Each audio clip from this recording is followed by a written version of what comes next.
All right, guys, let's start talking about this. Again, this one shouldn't take too long because you could even just see from the start of it, it's not a big equation. It doesn't have a lot going on in it. But with these formulas, they tend to be a little bit easier to solve. All right, so first instinct is you should see the fraction staring at you, and that obviously worries us sometimes, but now we've got the tools to get rid of fractions. Can someone remind us one method that will successfully get rid of that fraction? Giancarlo? Yeah, we could definitely cross multiply. Because what can I do to v so that it's a fraction, Giancarlo? Yeah, all right, by putting this over a 1, now we could go ahead and cross multiply. What's another option in case I didn't think to cross multiply, or I didn't think to put v over 1, so you just didn't you didn't visually see that you could have? Factor. What was that? Not factor, LCD. Good, yeah, LCD, all right. What would the LCD be? T, all right. So I absolutely could just do times t over here, because that would become TV, whereas over here I get that, right? And then I'd put a t over here and it would knock this out and d would come down. And isn't d times 1 going to give me d anyway? So no matter which way I do it, using cross multiplying or using the LCD, I get the same thing, all right? So I'm going to go with cross multiplying just because it's a little bit less writing, right? It's a little bit less work. So I'm going to go ahead and go this way and get vt equals, and then I'm going to go this way, d. Are we good? Samantha? All right, good. All right, before we go to what we do next, I want you to notice something. We actually just solved for d. Do we see that? We weren't told to solve for d, but in the process of solving for the variable we're looking for, we actually did solve for d, all right? So the original problem was solved for v. So we had a v equals. Now we have a d equals. And go ahead, Samantha, what do we do to get it to finally have the t isolated? Yeah, you got it. Because if I was to put the box right now, since it's finally on track, I would see that v is inside with the t. So it means they're multiplying together. To undo them, I divide. So Samantha, what's our final answer here? You got it. All right, it almost looks like I didn't change anything for a slight second, but then I realized, oh yeah, the t and the v have switched spots. We see that? All right. So what's nice about formulas like this is that you may, like I said, when you get to physics later in life, you may be asked for the time it takes for something to reach a certain destination. And if you're asked for the time, instead of using this formula, this one might lend itself easier, because then they'll give you, within whatever problem you're working with, the distance and the velocity, and you could just pick up the calculator and divide. Whereas if you plugged into this, you'd have to do a solve, which we just did a solve, so why would we want to go back and solve a second time? It's kind of silly, all right? Question? I just multiplied by t Yeah. to v, and then got tv equals d. And That's exactly what this is. This is tv equals d also. It's just I wrote vt instead, all right? And then the last step, you also divided, correct? Yeah. Yeah, so it's no different if your letter tv or vt is backwards, all right? Questions? Feeling okay? All right, guys. Actual definition is it's an equation that states a relationship among quantities. Formulas are special types of literal equations. And to solve for a specific value of a variable, we simply substitute the values into your equation to simplify. So once in a while, they're going to make us do the formula a specific way, solve it for a specific variable, but then they might ask us to actually do something with the formula. All right, that's what I was kind of alluding to in the doing. Our first problem is kind of interesting. It talks about a formula that is given for the blood flow rate inside of your body. So it gives this formula F equals P sub 1 minus P sub 2 over R. Now, it probably sounded weird to you because I don't know if you've seen subscripts in your past in math. Probably not. But this year we work with subscripts a lot. So this is your first taste of it. So a subscript is a little tiny number that isn't up high like an exponent. Instead, it's down low to the floor. And we use subscripts on variables when the variable we want to use is the same letter as another variable in the same problem, because maybe it stands for something. For example, in this problem, P stands for pressure. So there's two types of pressure of our blood that's flowing through our body. So therefore, we have to designate one of the pressures to be pressure 1 and the other one pressure 2. So that's why there are subscripts there. So instead of using like Z for the second pressure, which makes no sense because pressure doesn't start with a Z, they stick with P but put a little subscript to let us know it's not the same value as that P. All right? So they go on to explain that a little bit more. It says F is the flow rate, it's how fast the blood is moving. P sub 1 is the initial pressure. P sub 2 is the final pressure. And R is the resistance created by the blood vessel size. All right? And I'm sure you've experienced that in general. Like if you go up and get up and run and you go out to gym, you're changing the size of your blood vessels and your blood is flowing more. But if you're sitting and maybe sometimes have you ever sat like in a weird position, maybe Indian sat on the floor or on your knees, and then you got up and all of a sudden you have like a dead leg and pins and needles in your leg? That's because your blood vessels have shrunk a little bit and your blood is finally getting back to going through your leg. So your blood vessels at that point are shrunk, but they're starting to grow again, all right? So this, obviously, all of what I just said isn't necessarily really important about this problem, but it's interesting. What's important here is that they want us to derive, or rather find the formula that cannot be derived from the given formula. First of all, what does derived mean? What is derived mean? Any idea of what that is? Because that's definitely a new word for you guys. Derived. Any suggestions of what derived means? What do you think? What does it make you think of? Have you heard it maybe not in math and you've heard of that word? Derived. No idea? All right. So the word derived just means to arrive at, all right? When we solve something, we're deriving it. We're arriving at the answer, all right? So when they say which formula cannot be derived from the given formula, they're saying which one will not result in an answer, all right? So think of derived as result, all right? So we cannot get this result is what we're looking for. So that means that 3 of the choices are correct choices. One of them is a wrong one, and we need to choose the wrong one. Does that make sense? All because of the words cannot. All right, so what do we need to do before we even consider what to solve for? Because of the fact that there's a fraction in my problem. What do I have to do first? Because there's a fraction in my problem. David, what do you think? We have a fraction. How do we get rid of fractions? Yeah, we can absolutely cross multiply. Perfect. All right, because that kind of goes hand in hand with what we said in the do now, that if you have a fraction on one side and the other side's not a fraction yet, put it over a 1. Now let everybody do that on their paper. Squeeze a little 1 in there. That way you could see it as a proportion. One fraction equal sign one fraction. And therefore we can cross multiply. All right, so if we cross multiply this way first, we get FR. Then put down your equal sign. If we cross multiply this way, then we have this binomial bond times 1. It's not going to change anything. It's just going to stay P sub 1 minus P sub 2. But now this is where you really got to look at the answer choices and say to yourself, this one says P sub 1 equals, this one says P sub 2 equals, these both say R equals. So right there alone gives me the knowledge of saying to myself, wait, how can these both be R equals if this one is multiplying by F and this one's dividing by F? It's a clue. They're trying to do this on purpose, whoever made this problem, because they're giving me a hint that there's no way that R can equal 2 different things.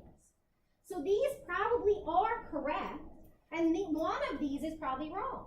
So right now, take advantage of that and solve for R. So if I put my R term in a box, how can I continue to solve for R? What can I do to continue to solve for R? Lily? You got it. All right, so it makes me divide. And look, staring at me right there is choice 4. So that makes choice 4 an answer that I can derive. But I'm looking for one that cannot be derived.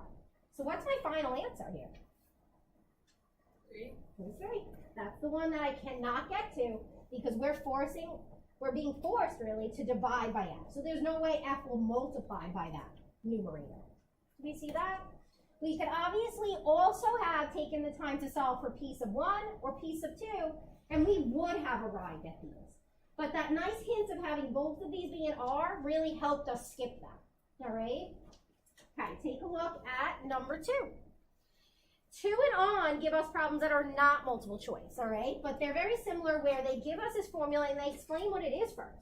All right, you've seen this formula before back in 7th grade. Does it look familiar? Should. Definitely seen it. Mrs. Graham taught it to you. Maybe though, probably in like January last year, I'm assuming. All right, if I remember the calendar correctly, this is called the Pythagorean theorem, and it's used for the sides of a right triangle. All right, the C is always the side that's across from the 90-degree angle, and it's called the hypotenuse. Again, that's not really that important at the moment, but you have seen that formula before, and you will be using it a lot in algebra this year eventually. But right now, what's important is what we get out of this and understand what exactly are they trying to get me to isolate. Because right now, it says C squared equals, but they say right here, express A in terms of B and C. What does that mean to do? Which variable am I supposed to get alone and isolate it? What do we think? Based on those few words, they're telling me which one to get isolated. Yeah, the words express A. So now we have to get used to the fact that sometimes they're not going to put the A with a semicolon. Here they did it because it's the first one, so we want to make sure that you're understanding this means the same thing as this. Do we see that? All right? But look here, the semicolon's gone. All right? So this is just preparing us to understand that means this. All right? So they're going to put it in words sometimes. A alone, let's go ahead and put the A term in a box since it's not trapped in a fraction or a parenthesis. And there's only one A, right? So that allows me to go ahead and right away make a box. Here's my equal sign. What do we think we need to do in order to get A alone? Go ahead, Cole. Subtract B squared. You got it. Subtracting B squared to each side gets us our A all by itself, except for our A still has this little exponent of 2 on it. But this binomial over here comes down because they're unlike terms that cannot be combined. So it just comes down as a binomial, all right? But I still have this box around my A squared because A has a little squared on it. So how do you think I'm going to get rid of that? Especially because it's not a coefficient, right? It doesn't say 2A. So I cannot use division. I cannot divide by 2. So what do you think I do in order to undo squaring something? Samantha? But how? That's what I'm saying, is how. Yeah, we want to cancel it. But how do we undo squaring? No? I'm sorry, I can't hear you, Lily.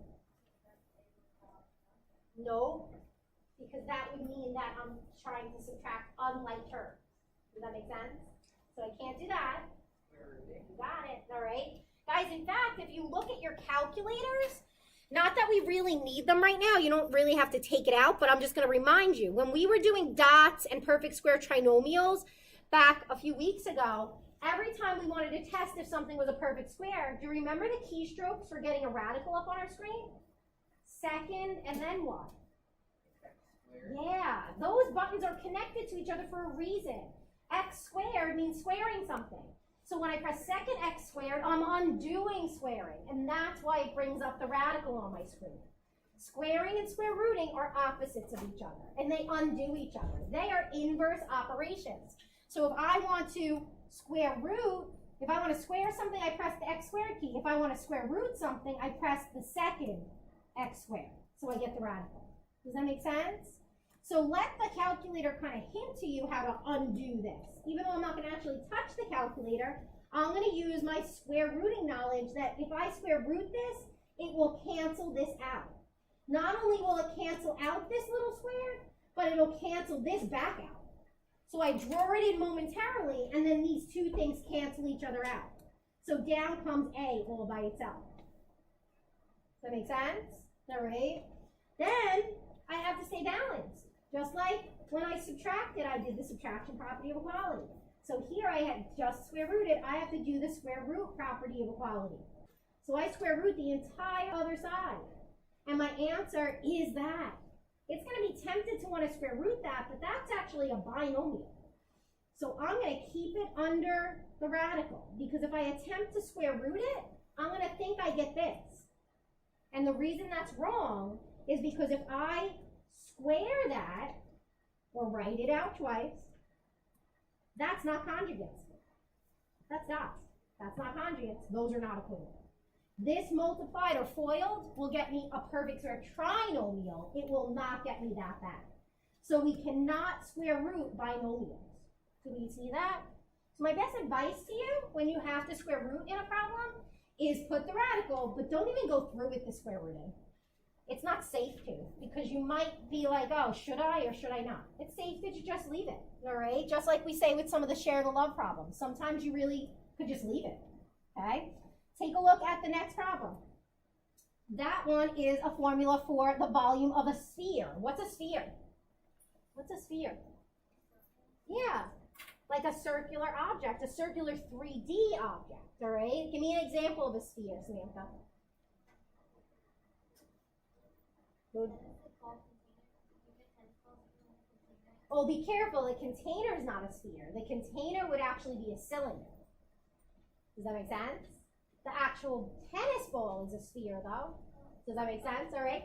So it's a round object like a ball. Exactly. A baseball, a soccer ball, those are all spheres. All right. So it's saying here, express R in terms of V and pi. So which one of the variables am I trying to get alone? Giancarlo? R. You got it. So if you take a look here, it says 4/3 times pi times R cubed.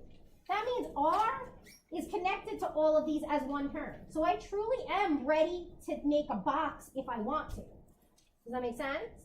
All right, but there are many options to get out of this problem, and the fact that I have a fraction should be my major concern. So forget the box for now. What should I do to get rid of the fraction? I can cross multiply. All right, at first glance though, it is a little tricky to get started with that because of how the fraction on this side is sitting next to the stuff over here. This stuff isn't in the fraction, but we can make it in the fraction.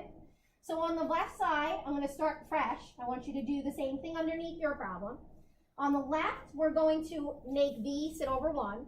But on the right, I'm going to make 4 with a big, long fraction bar so that all of this could join the top of that. And then over 3. Do we see that? And we've discussed that before. We discussed that back in the beginning of the unit, that if you want a variable that's with a fraction to be on the numerator, you're welcome to do that, or you could just leave it sitting next to the fraction. What you can never do is push it down to the denominator. That's what we never want to do. All right, so now that we have it set up like this, we can absolutely cross multiply. Go this way first because it has the R. Go this way second. So can someone tell me what the next line looks like? What would my next line of work look like, Megan? 3B. I'm going to go this way first because it has the R. 4 pi r cubed Good? equals b. I'm going to go with 3b. All right, because if a number's involved, it should sit in the front when you multiply them. All right? So again, Megan wasn't wrong to go this way first. All right? It's just that it sets us up better if we go this way first because the R is what we're solving for. So we want R on the left to make us feel comfortable. All right? Now I could go ahead and put the box back on the R term. And it'll hopefully make me think of my next step because everything's in that box. I have to get rid of 4 and pi, and I have to get rid of the cube, but not all in one shot. Do 4 and pi together because they're attached the same exact way as each other to the R. 4 times pi times R. So how do I undo that? How do I get them to go away? Carolyn, what do you think? Nope, I'm not going to square root. I'm trying to get 4 and pi to go away. Not subtract. That says 4 times pi times R, and they're all in the box. So give it one more shot.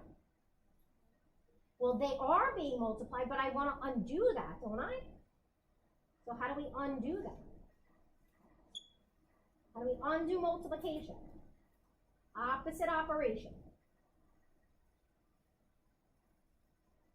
Go ahead, Christian, help her out. Divide. Does that make sense? All right. Anything inside of the box always divides away. And then we have that little stipulation that we just learned, unless it's an exponent. All right. So Carolyn, you weren't completely off base with the very first thing you said. We're just not ready to do that. Okay. So first we have to get rid of the 4 and the pi. And actually jot this down, guys. Jot down PEMDAS, but with a little arrow up right next to it. Because what we have to do when we're solving an equation, I think we need this little reminder, because we did talk about this at the very first day of this unit. But it's been a long time since then. And now it's starting to pop up where we have more than just good friend, best friend going on. We have these exponents. So when we're undoing, the whole reason I keep saying to Carolyn, I'm multiplying, what do I do to undo? Is because I have to make sure that I do that before I attack the exponent.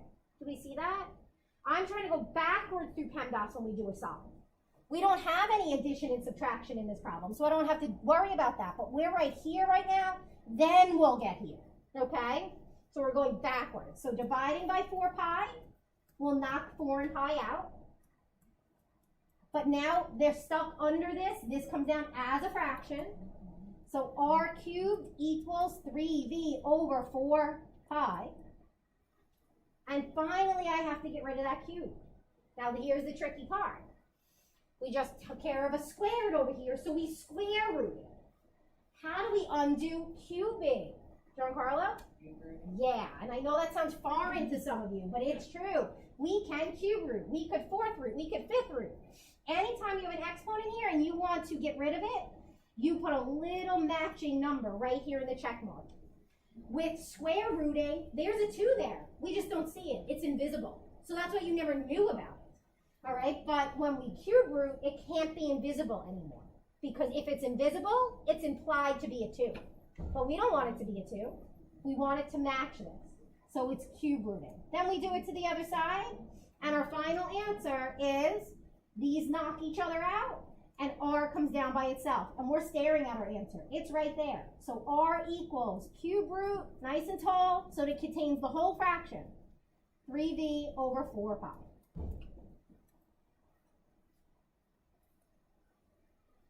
All right, so again, it's not that it's terribly hard. Yesterday's was harder. But it's the fact that there are some brand new moves here. All right, this whole square rooting, cube rooting thing is new to you. Okay? Questions so far? You feeling all right? Okay. Notice I didn't pick up the calculator because I don't even care if they do or not cube root. I'm just concerned with getting the symbol there and I'm done. Keep it safe. Don't even touch the calculator. All right, take a look at number 4. Think about this one. All right, because this kind of really is something you, exactly, this is something you can really put yourself in the situation of. Your science teacher wrote these 3 equations on the board. It says it relates to density, D, mass, M, and volume, V. And of course you know that because you've studied this formula in earth science already. So, do you need to memorize all 3 equations?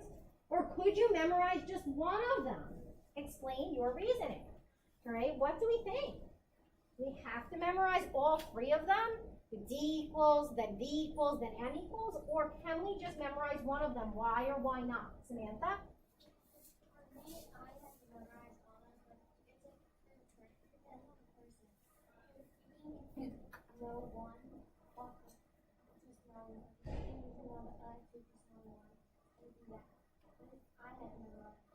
So you have them all memorized. But now that you've learned this chapter in algebra, do you think you need them all memorized? No, right? Camden, what are you going to add?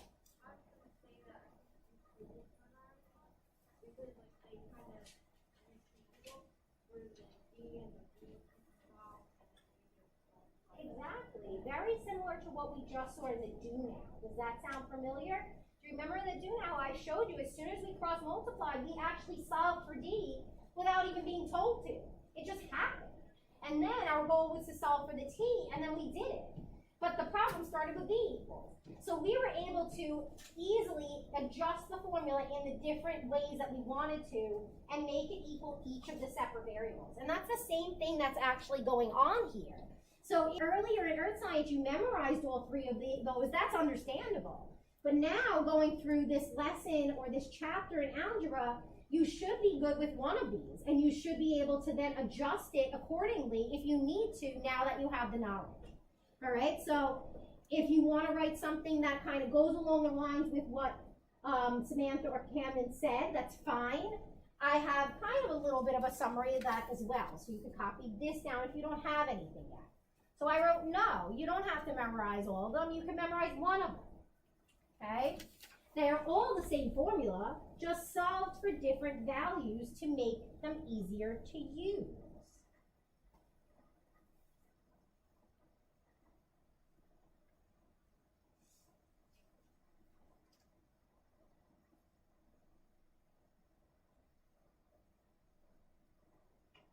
And that's the whole concept of this portion of the chapter, guys.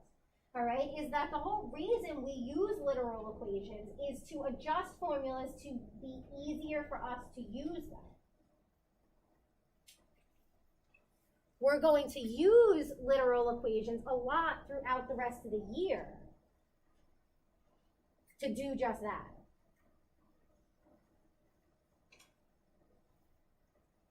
Okay, taking a look at number 5. Okay, number 5 says using the formula for the circumference of a circle, express r in terms of c and pi. All right, so you've seen this formula before. In fact, maybe last year when you worked with the circle, you might have saw c equals pi d instead. All right, c equals pi d is equivalent, stands for diameter. R stands for radius. But if I have 2 radiuses, or 2 times the radius, then I'm creating 2 halfway lines through a circle. That means I'm creating a whole line through the circle, which means I created a diameter. So they're interchangeable formulas, but right now they're giving us the one with the r. And they say express r, so that means we need to solve for r. So we can put this little term in a box. And we really just have one step then, because I don't see anything on the r other than pi and 2 attached to my multiplication. So how do I get rid of pi and 2? Lily? You got it. All right. And if it bothers you that it's over here, you could absolutely flip-flop sides if you want to. Okay, so dividing by 2 pi on both sides. And I'll flip-flop sides right now, actually. So I'll bring r all the way over here, and then equals, and then this fraction that can't really divide goes over here. So I end up getting r equals c over 2 pi. Are we good? Nothing crazy. Now they're going to make us use it, all right? So this is what I kind of warned you about, all right? That sometimes we do this adjustment or redoing of the formula for a reason, because they ask you to use the new formula. So we don't want to use the old one. We want to use this one to find the radius of the circle. So they're asking us to find r. So good, we have a formula that says r equals. And it says with a circumference of 37 meters. So what do you think we do with that 37? Put it over 2 pi. Yeah, we plug it in for c. So it ends up over the 2 pi. So we're going to put r equals 37 over 2 pi. So we're using the formula that we just created and plugging in the circumference they just gave us. All right, and if you were like a little unsure if your formula was the right formula, say you felt like you messed something up, then yes, you could go back to the original instead. You'd lose a little bit of credit because you're not following directions, but if you want to at least still get the right answer here, it is doable. All right, but this is nice and quick now. I could just pick up the calculator. Whereas if I plugged into this one, I wouldn't be able to just pick up the calculator. I'd have to do some solving. Before I leave you, I want to make sure that we discuss how to type this in. How would you type this into the calculator? Go ahead, Cole. 37 divided by 2 pi. All right, that's actually wrong, but I want to show you why. Because your calculator is going to divide 37 by 2, get, I don't know, 18 something, I think. All right, 19-ish. Some decimal, right? And then it's going to multiply by pi. Pi is your caret key as long as you press second. All right, and it's going to give me way too big of an answer. What I need my calculator to do is divide 37 by this product. And this kind of goes back to our translating stuff that we talked about earlier in the unit. that this is saying 37 divided by the product of 2 pi. That's really what that's saying, because the pi is not over here, it's under. We see that? All right, so what's a better way to type that in? Giancarlo? Yeah.